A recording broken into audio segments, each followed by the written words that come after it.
Hello, Cardac Radio. We are here live streaming on Cardac Radio on December 30th, our last program of the year. We cut that short, didn't we? On a Sunday, tomorrow's the last day of the year. So we are here 2018, December 30th, 4 p.m. Pacific, 7 p.m. Eastern, all time zones in between and around the world. We are bringing to you more information about Spiritism. Now, as you can see, the room I'm in is pretty empty. I am just to give you an update. We are moving from this place. We're going to be in a temporary place for January, February, and March. And then we will then probably take April. I may not be able to stream much in April, and then we should be in a new place in April. So that's kind of the housekeeping of what we're doing here on our weekly Sunday night radio program. So, important things coming ahead. I'll keep every Sunday night, keep you informed. And of course, why are we here? We are here because of this guy, Allan Kardec, our favorite codifier, our only codifier of Spiritism. I can't stress enough. You can find his Spirits book. You can click on his picture on my website, nwspiritism.com. It will take you to the EDI-CEI bookstore. They're actually having a sale, I think, at the end of the year, so it's probably not too late to get this book. You can also find it, of course, on Amazon.com, and you can put in Allan Kardec space PDF. You can find all of his books on PDF. As I said before many times, that's how I found his book. Now, tonight we're talking about, on my book, we're going through one verse at a time. We're on verse 15, and which in here, it's chapter 15, and it's all about unconditional forgiveness of offenses. This is a poem that I took as a structure for my book, as recommended by Herculano Pierres, saying you should take this and say this is kind of the blueprint of how to live, and of course how to live in order to ascend. Because why are we here? We are here to get ready to become educated, to learn, to mold ourselves, to renew our character, to replace primitive emotions with advanced emotions, get rid of hate, envy, all of that, and to improve ourselves. And this is a wonderful 24-verse poem, and it's very short. And in verse 15, it's unconditional forgiveness of offenses. Very interesting, is it not? So let's get into it. But first, I want to say, please tell all your friends about Cardac Radio. It seems to be growing every week. More people listen to Cardac Radio. More people are coming to the Cardac Radio Facebook page. There's other live streaming events by many other better people than I am on Cardac Facebook page, radio Facebook page, and Cardac Radio itself has 24 hours of radio programs per day. And oh, hi, Barry. Good evening to you. 24 hours a day. You can always listen to it.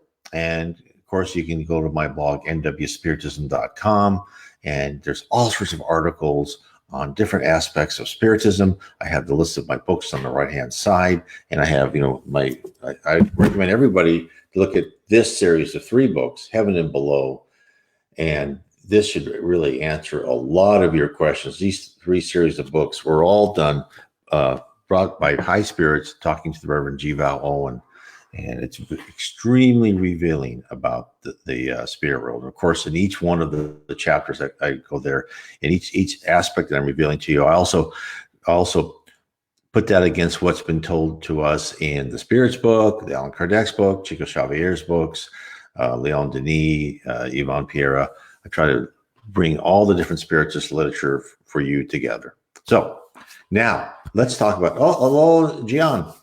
Oh, thank you. And Happy New Year from Brazil. Happy New Year from the United States to you. Yeah, 2 days from now. Yes, no, actually, almost less than a day, actually, and shorter in Brazil. They're ahead of us. So let's talk about unconditional forgiveness of offenses. There are many aspects to the requirement to unconditionally forgive others before one can find inner peace, right? Primarily, there is the anger inside you, right? Because when there's anger inside you, do you have peace? No. You have this this swelling, right? You have this confusion. You can't concentrate, etc. So anger, we have this because anger is a primitive emotion, meant mostly to keep us alive, but is of less use in a civilized society. Anger unbalances you. It adds stress, which destroys your harmony and turns good vibrations into out of sync tones and holds you back spiritually. So when we become a planet of regeneration, we are a planet of atonement now, right? We're going through the civilizing period where we learn that every action has a reaction, also called karma.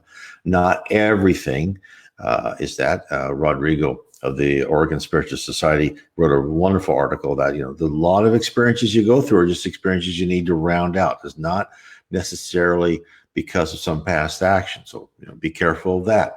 But many actions are because of past actions, and those are things to learn to teach us how to take out our primitive emotions like anger. Because we've all learned when we see someone on a TV news or something murder someone who does something terrible, what we should think is that poor person who did that is going to have to learn a tough lesson in their next and maybe the next life after that. And also think, and we shouldn't hate that person because most probably, maybe not everybody, we've been there too. We've all been a more immature spirit and we've had to learn that. So, but let's get back to anger. What are the effects of anger? And the Spirit Joanna, through the Spiritist medium Walter Frankel, tells us about anger and the harm it causes. It's pretty extensive. This is what she says. The sensation of actual anger has its roots in non-digested conflicts that were stored in a subconscious since childhood. They rise back again whenever some equivalent vibration reaches the fulcrum of the filed remembrances. When such occurs, they unconsciously exclude all the unpleasant but still living incidents that were covered by the thin layer of forgetfulness. Anger easily installs in people who lost their self-esteem and are complacent in the image that they project and not their self-value. In those cases, insecurity supplies the short-temperedness and vitalizes the dependence on someone else's support.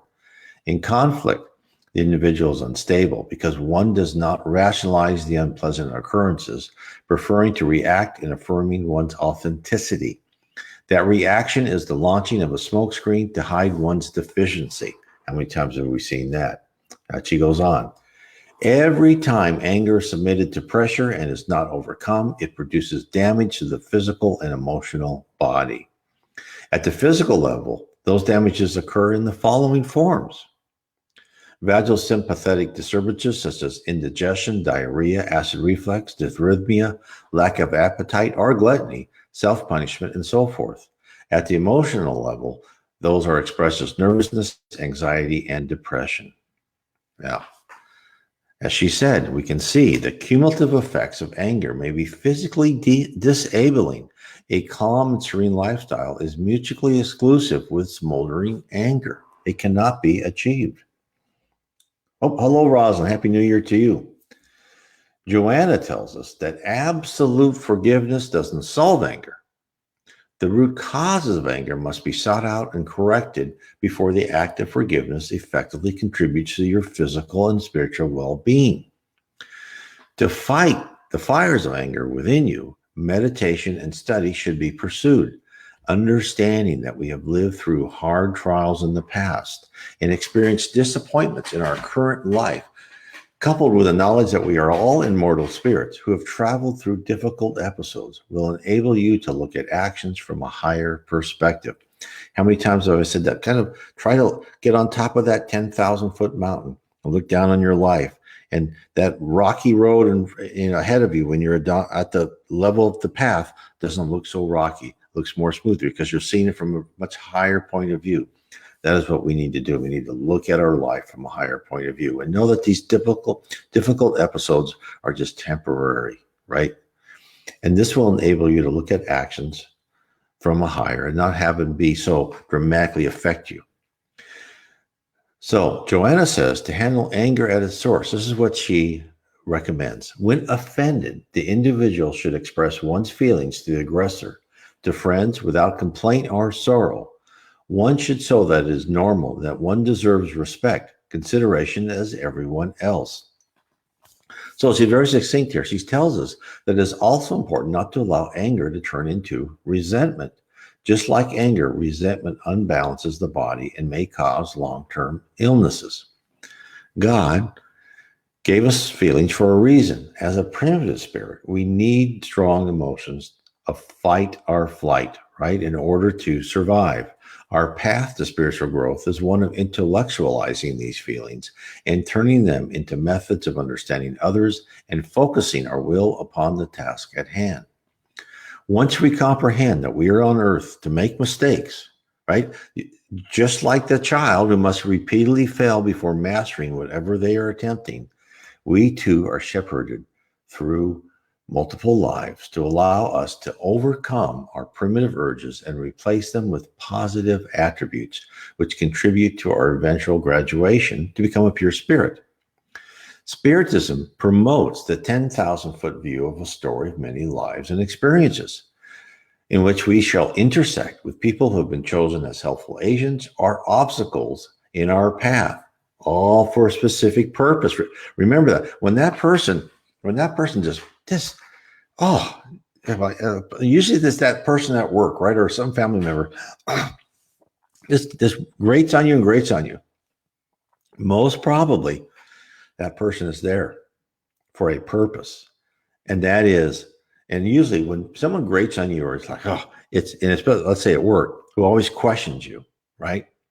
It's actually, and you know that most people know this. This is making you better. Either if it's family, or it's making you able to argue and understand their point of view and argue more succinctly or more effectively. Or at work is, okay, these are things I've done wrong. I have to do better next time, and not just emotionally try to push this person out. I've done the same thing, right? I've done the same thing is when I've had a person at work, a job a long time ago, just criticize. I finally had to say, look, I understand. I calmed my emotions. I said, like, I understand what you're trying to do, but you can't just keep criticizing all the time. Can we just take one thing at a time? And I will tell you how I think I should fix it. You tell me if I did right or wrong. Let me fix it. And then if that is the way we think it should be, let's go on to the next. But I cannot take this barrage all the time.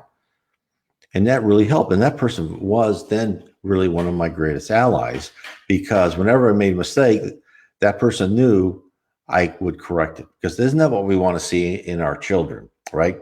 When they make mistakes, we don't care if they make mistakes, right? We would just love them to learn the correct lessons from that mistake. That's why everyone else sees us too.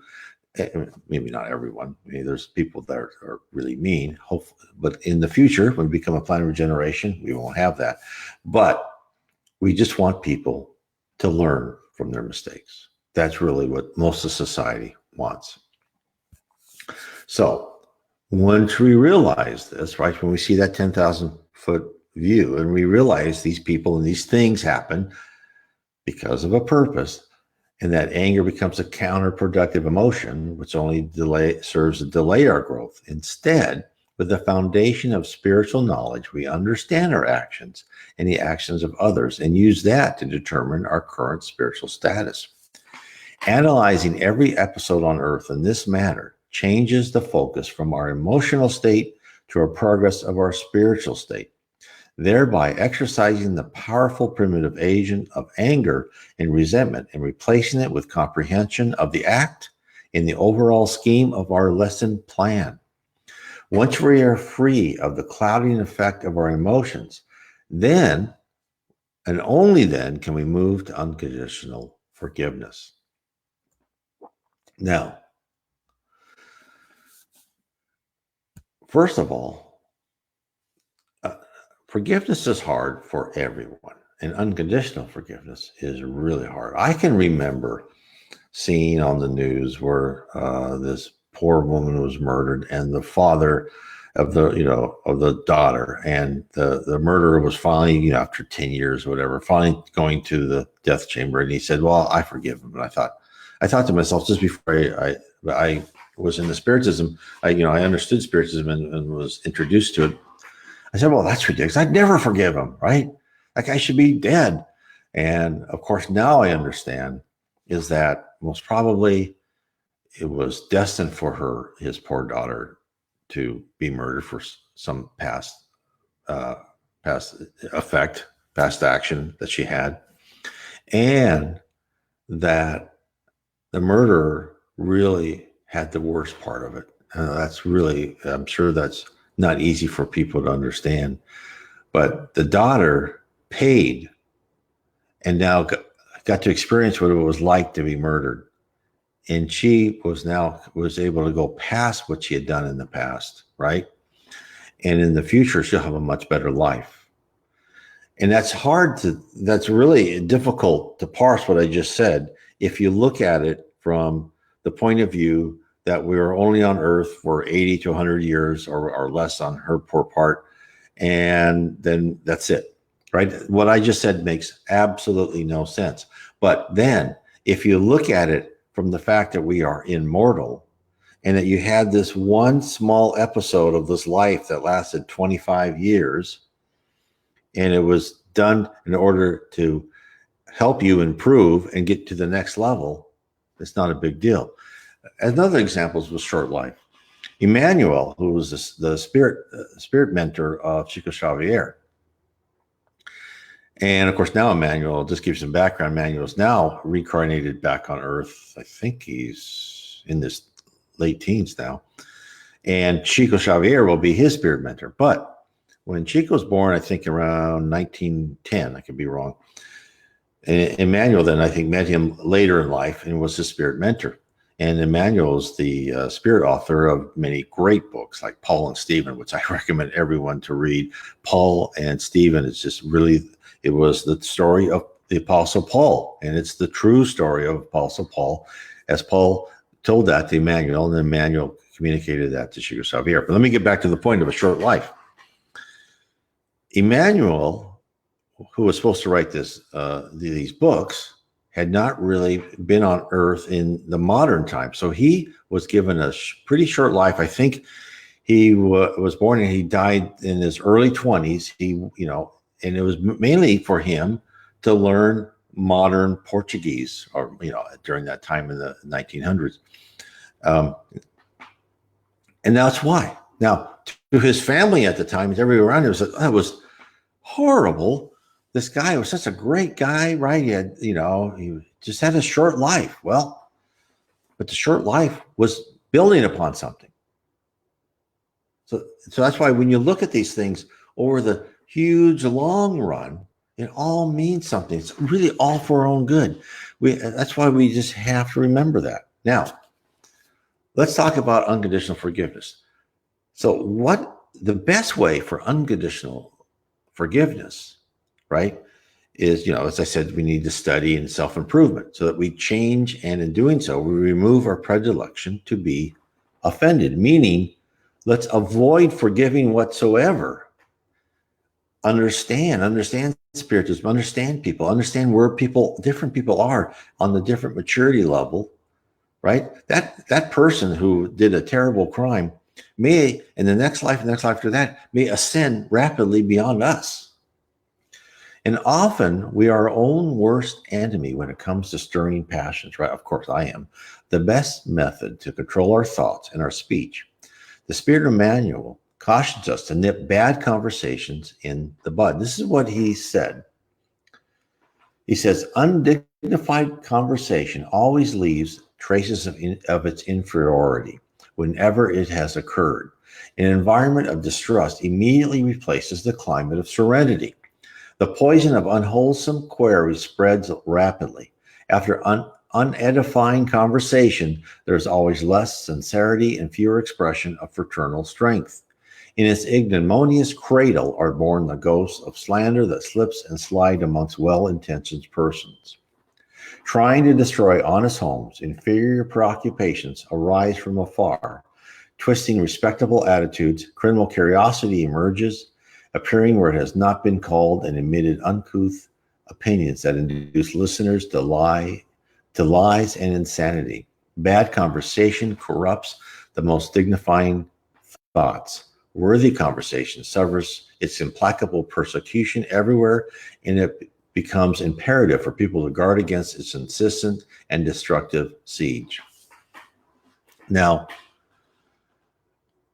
this is so true, and haven't all of us done this? And I submit that a large part of hurtful behavior begins with a conversation that commences on an attack on others and next veers off for no apparent reason into something which touches the nerve of one of the parties. Then the accusations fly and feelings are offended and angry thoughts swirl around, which increases the temperature level of emotions and produces more pain. So therefore, you should please refrain from causing a person to be mad and to harbor resentment towards you. If a truth must be told, couch it delicately and with compassion. And if a person responds with accusatory statements, understand their pain and ignore it. The other thing happens, and this happens, and I tell you, I am still trying to stop this. And this is this petty gossip among either family members or at work. And what is most gossip about? Most gossip is about telling something bad about somebody else, something they did wrong. And I remember perfectly, but I actually had a video on this on my YouTube channel.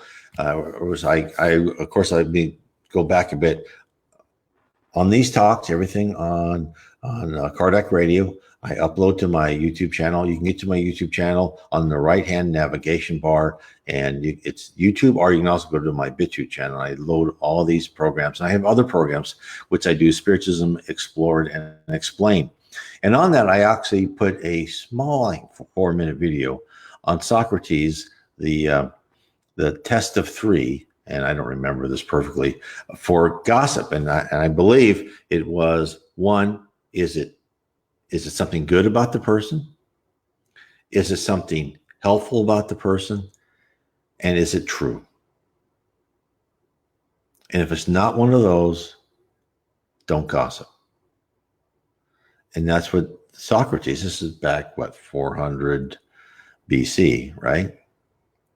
Said this is what you should do. And of course, Socrates was one of the messengers from Jesus who was preparing us for Jesus, because he gave us, if you look at read the Socratic dialogues, forgiveness, all those things are all in there. It's very interesting. So one of the hardest things to do, because I understand at work especially, you have to talk about the good and bad things that some people are doing, because you have to correct sometimes what they do. And it veers off into something that could be negative or hurtful. And sometimes that's slightly necessary, but try and couch it as well as you can. Try not to be negative, just to be negative and to agree with someone, because we all get in that trap. And I mean all, myself included. So really try and get around that and work everybody. Because look, at work, there's some people who are not that competent. We all know that. But there's always something somebody can do that can be beneficial towards what the aim of your project, your task, or whatever it is. There's always something someone can be done, right? Not everyone's going to be doing every job. I haven't done every job, right? I failed, absolutely.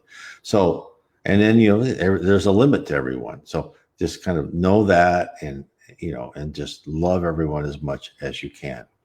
Now, let's go to what is the key to unconditional forgiveness.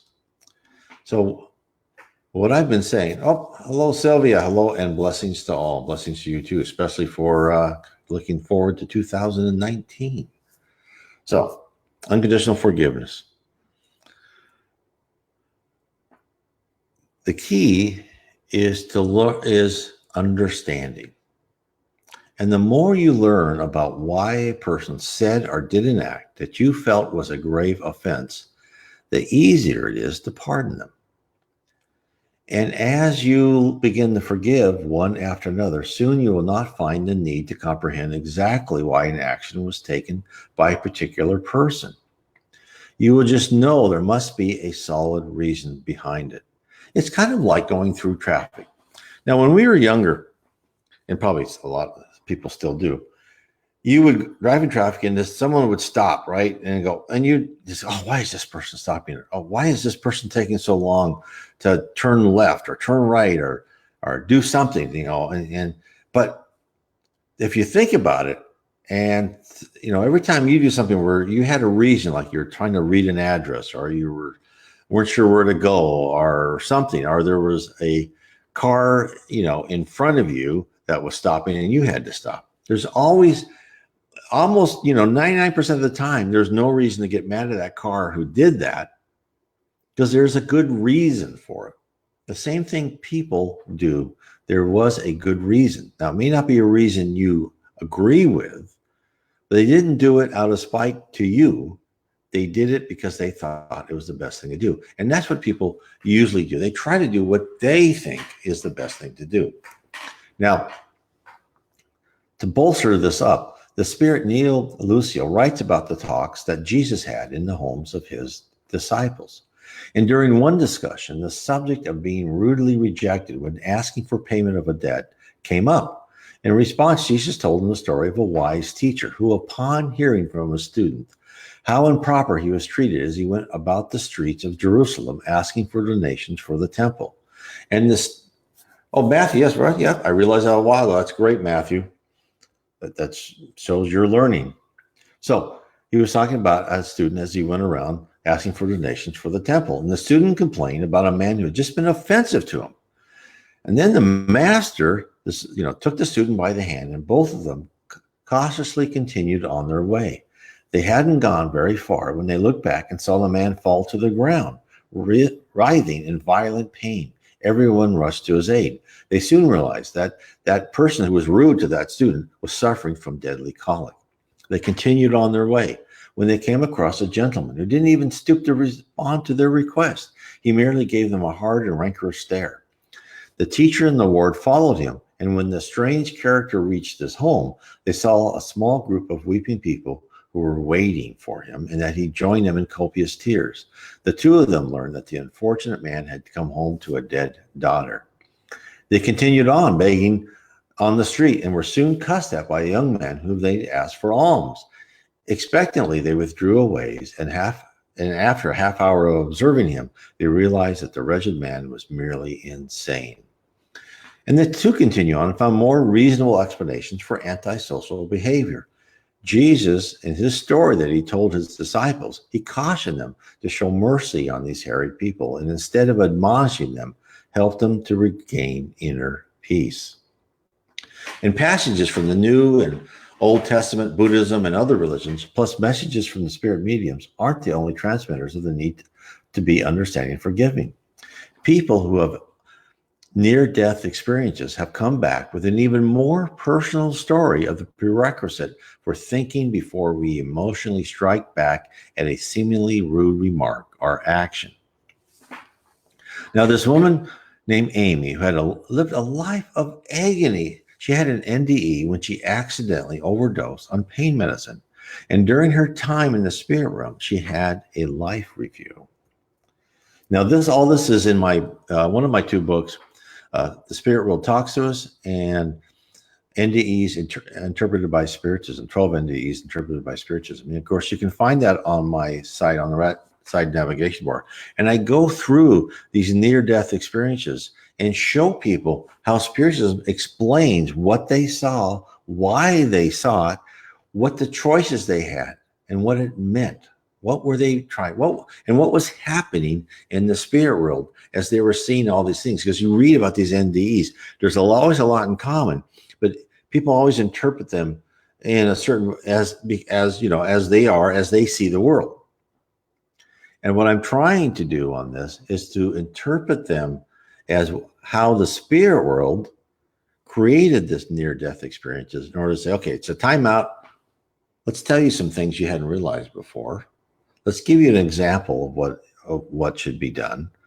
But it's like the vice president, right? The VP, vice principal, I should say, not vice president, taking you out of class, during junior high or middle school, saying, okay, you need to stop acting like a goofball and get back to class. And you go, okay. This NDEs are just mainly timeouts. and they're timeouts, and they say, okay, let's just evaluate what you've done.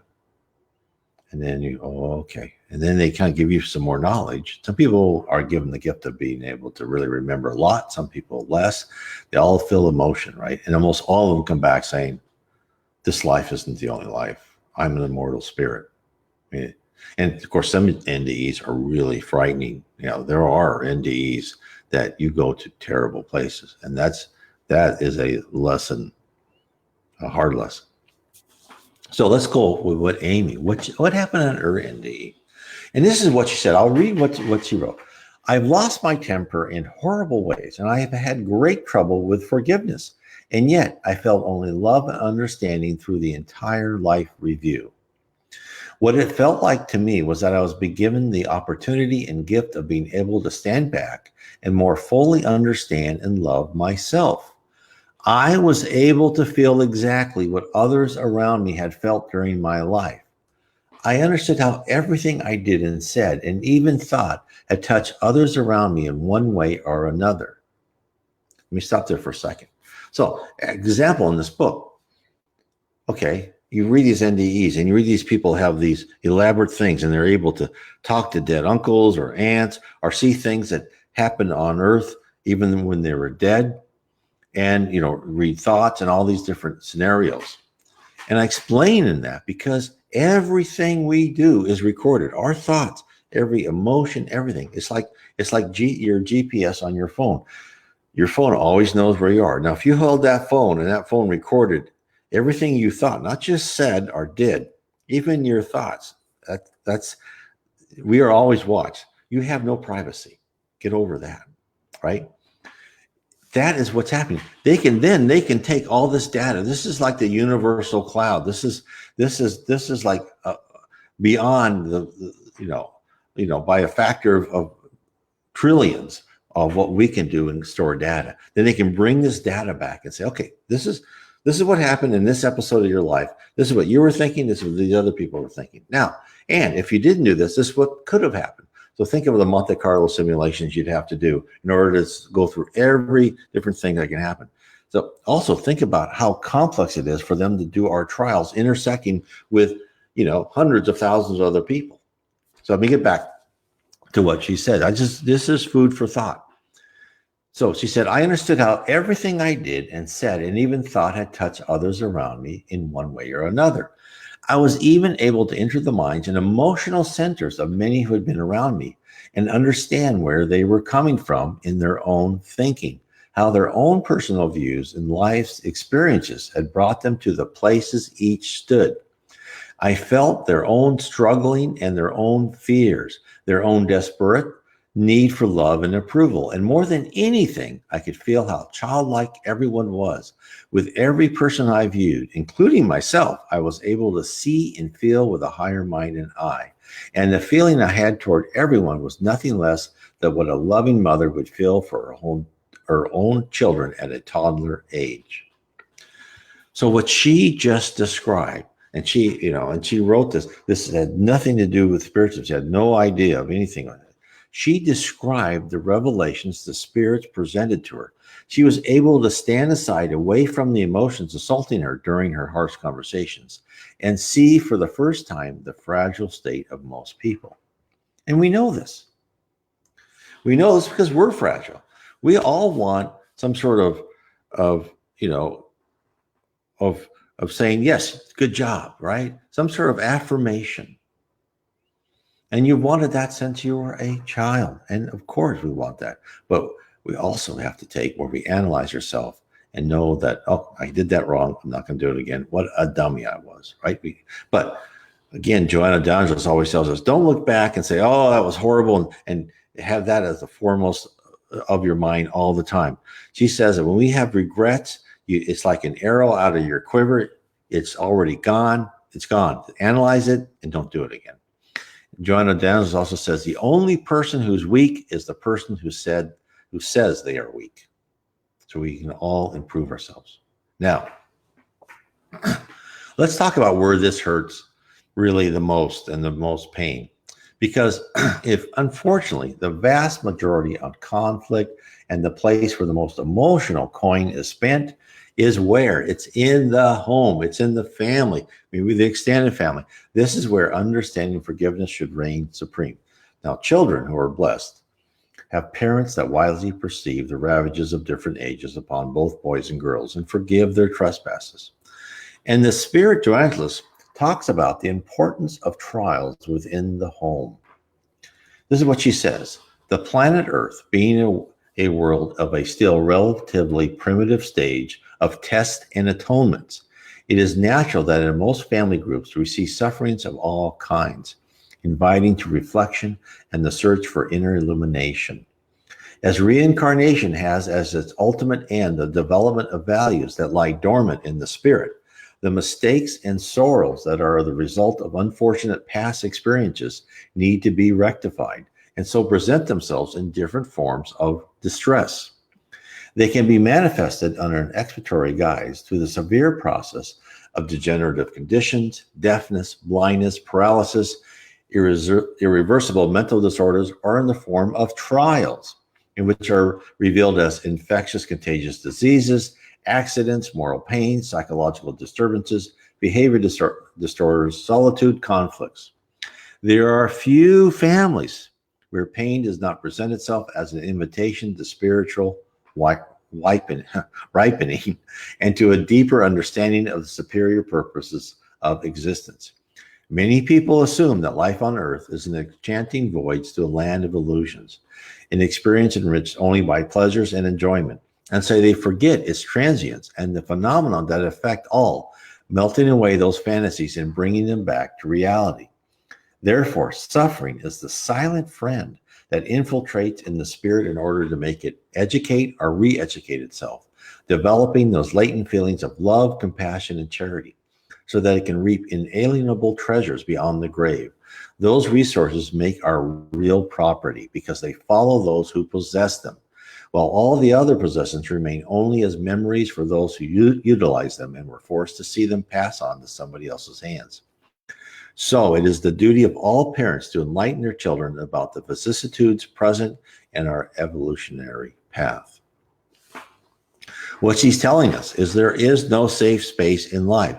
This is what is a bit disheartening about our current culture, where everyone wants safe space. No one wants them to say anything that could hurt anybody. Well, my answer to that is we are not here to be safe.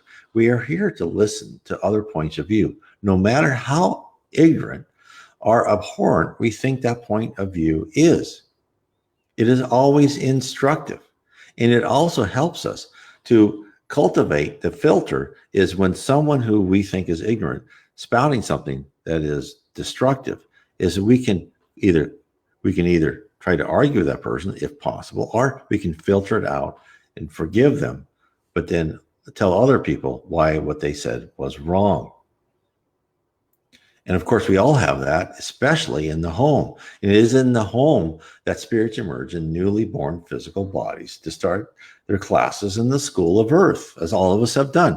It is in the home that training begins to prepare them to accumulate the required lessons for them to rectify what was wrongly done in the past. A child is pliable from birth to the age of 15 to 18, according to Spiritism. Only in their teenage years does their personality from their previous existences come forth, and this makes the youngest years vitally important to set the stage for improvement. Therefore, one of the most important missions we all have on earth is to raise children. Only by billions of single victories, whereby spirits improve and ascend spiritually, will our globe be transformed into a planet of regeneration where hate and envy is practically eradicated. There's no wars, there's no poverty per se. Therefore, raising children to be loving, charitable, honest, and aware of the spirit realm's grand plan for them will enable collective humanity to gain the right to live in a paradise of equality, fraternity, and justice in our world. The Spirit Emmanuel implores parents to create an atmosphere of tranquility and safety, and we should not let harmful vibrations rent the environment of the home. Anger, yelling, physical punishment should be kept to a minimum. By raising a child in a house full of harmony, a precedent is set for them to desire harmony in their lives as they transform into adulthood. With harmony and balance, understanding others' concerns and foibles become second nature. Forgiveness hardly needs to be exercised. Now, I quite understand too, is yes, there's some hard lessons that have to be done for children, and especially during the teenage years, where if you raise them like this, they trust everybody, and therefore it's not saying you should say, oh, trust everybody, everyone's wonderful. No, okay, there's certain neighborhoods you shouldn't walk into, there's certain precautions you should take. So I'm not saying make it, not telling them the truth about certain things. And this is always hard for parents. You don't want to scare them, right? Because you don't want to say, well, if a stranger comes up to you, yell immediately. Well, but you almost have to do something. If the stranger in the car says something, then you got to run or do something. So there's things you have to do because we live in a planet of atonement. But as much as possible, try to make it tranquil and good vibrations within the home. So as we learn and we study more, and we understand why people do the dumb things as we think they do, or the terrible things they do because they wanted money and they think money is the most important thing on earth, right? They want that with luxury. They don't understand that you don't take anything with you. You only take what's new up here. And that, well, good luck in your next life because it's not going to be that easy, right? So, but once we learn all that, once we learn that there really is nothing to forgive, since the reason for anyone's loss of control is understood, and your emotional reaction is one of empathy and desire to help, then you have reached a higher state. And the Spirit Joanna describes how to channel your mind to lift your thoughts to an elevated plateau. This is what she says. This is why Joanna D'Angelis is just wonderful. Optimistic thinking predisposes one to an emotional state receptive to health. Thus, it is easy to channel it toward the ennobling expressions of love, compassion, justice, equanimity, and peace. The magic elan that will unite all people someday, love must be cultivated as a new experience, the practice of which will become a habit, a normal state of the spirit. Let me stop there for 1 second. So we can all think optimistically, right? We all think good things will happen to people, but we also have to think optimistically, even when we know a friend, a loved one, a son, a daughter, a parent is going through a very tough trial. Is it a fast illness? Is it down to the depths of drugs? And that they are just sinking lower and lower and lower, right? But so optimistic thinking is to look at those things that, as our culture says, is a terrible thing. And to look at that is to say, look, this is a trial that they have to go through. And they may have made really bad decisions to come to that low point in their trial. But coming to that low point will enable them to go through all the suffering and pain necessary to get out of that. They may not get out of that in this lifetime. Believe me, I've had encounters with this. I've been involved with this where someone you cannot help them, but you can just plant these little seeds, and that hopefully either when they're in the spirit world between lives or in some other life, they will remember these things that happen that you have tried to help them or whatever, and it will affect them. It may take hundreds of years, but it will happen. So let me get back to the quote. Love's power restores one's confidence in people and in life, for its presence produces stimuli that enable the blood to periodically receive revitalizing charges of adrenaline that reinvigorate the body. So these feelings in love, right? This is why a child, a baby needs love, right? It actually produces stimuli that enable the blood to revitalize. This is what Joanna is telling us. I'll continue on with a quote. Through its optics, events reveal previously unseen aspects, keeping the emotions from becoming either deadened or overexcited, while at the same time predisposing one to the humanizing quality of compassion. So what is he telling us? When we are driven by compassion, we, by habit, extend compassion to others as we would like to receive it. And in utilizing compassion, our interaction with others takes on a better and more positive approach. Joanna explains the ultimate benefit of compassion. This is what she says. Love offers the compassion that one would like to receive if the situation were reversed. It decreases the intensity of the blow and nullifies its harmful effects. Compassion speaks of God's inexorable justice, which reaches everyone and requires benevolence towards one's own opponent, rendering him or her, albeit indirectly, aware of the fact that a wrong is always worse for the one who committed it. What is she telling us? She's telling us that unconditional forgiveness comes from a self-imposed state of love and compassion.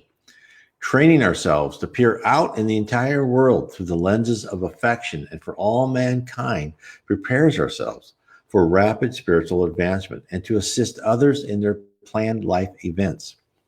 With the realization that the great trajectory of lives that all spirits must trek to reach their destination comes an understanding of each individual and their circumstances at their present spiritual maturity and their required trials.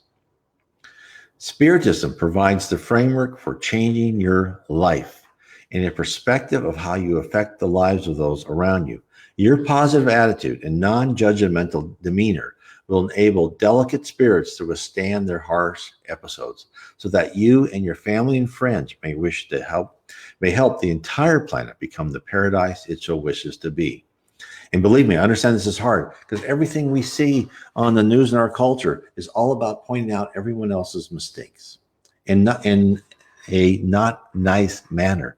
We have to overcome that. And if you see this too much, if you see too much on the news, turn it off. I hardly ever watch news anymore.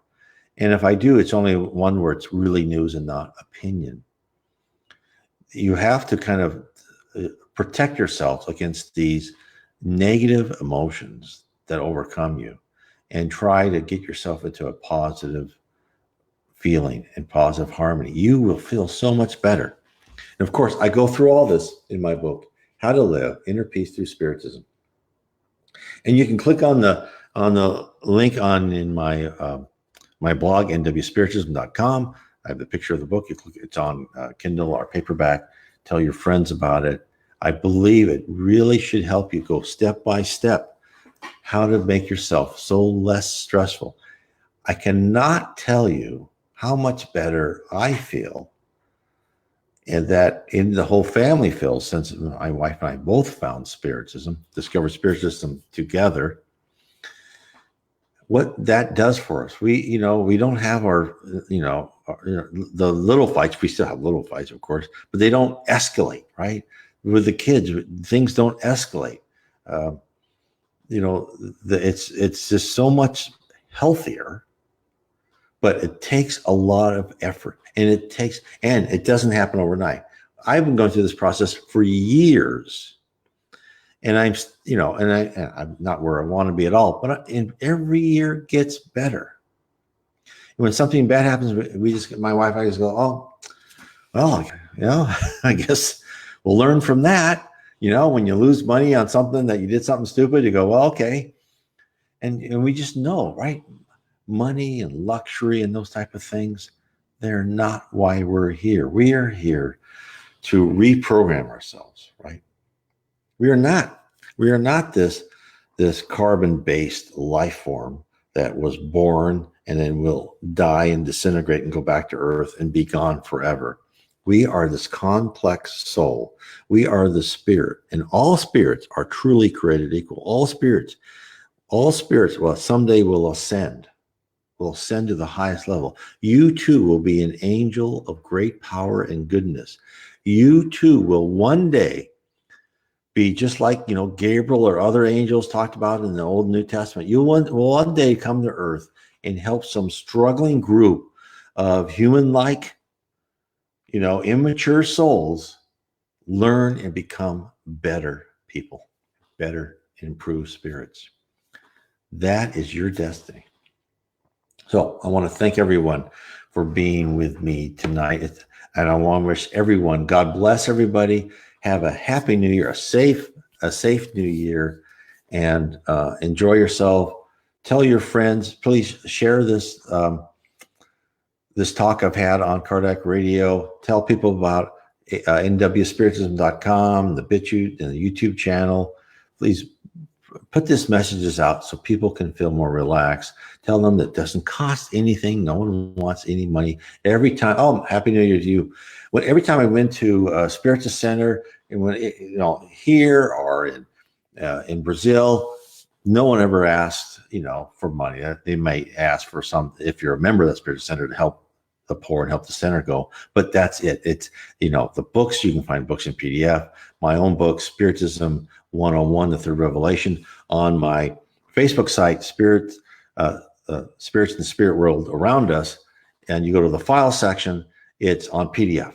So it won't cost you anything. We're here to help. And if anyone has any questions or concerns, I get emails every day from people, and I try to answer them all, and anything I can do to answer your questions, please email me. And of course, you can do that through, look at my contact on my site. And happy New Year to you, Doris. And thank you so much. And we will see you next year. Of course, remember this program's same time, every Sunday. Thank you so much. God bless all of you.